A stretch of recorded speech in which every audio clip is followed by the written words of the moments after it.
Für mich persönlich ist es auch ein besonderes Projekt, als Bürger des Landkreises Cham vor Ort ein Projekt durchführen zu dürfen, das gemeinsam mit den Leuten projektieren zu dürfen, zusammen mit dem Auftraggeber und mit unserem eigenen Montagepersonal.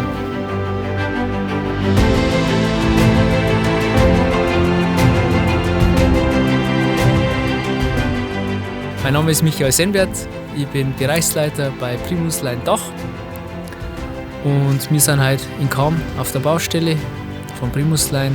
Da wird eine Trinkwasserleitung saniert für die Stadtwerke Cham.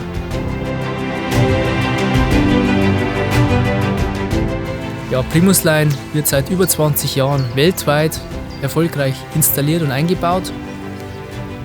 Wir haben auch viele Projekte bei uns in der Region, sei es jetzt im Naturpark Bayerischer Wald beispielsweise oder in Regensburg.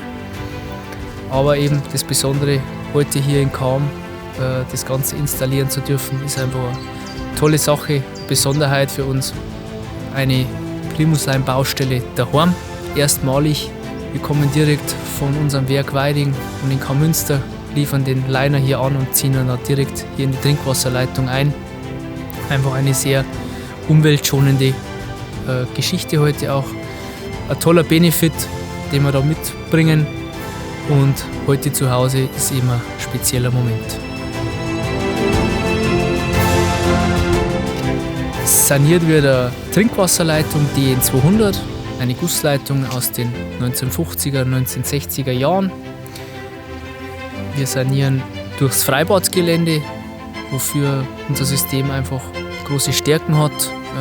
Wir ziehen nur über ein kleines Kopfloch ein und enden dann am Gelände der Stadtwerke, queren quasi das Freibadgelände, queren eine stark frequentierte Straße, wo der Verkehr weiterfließen kann. Und gleichzeitig wird auch eine Bahnquerung mit saniert. Das wäre ein schierer Aufwand, das in offener Bauweise, konventioneller Bauweise zu tun.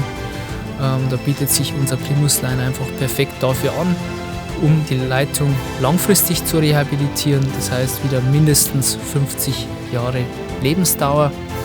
Das freut uns sehr, dass wir da das Vertrauen geschenkt bekommen haben und würden uns natürlich über weitere Projekte sehr freuen.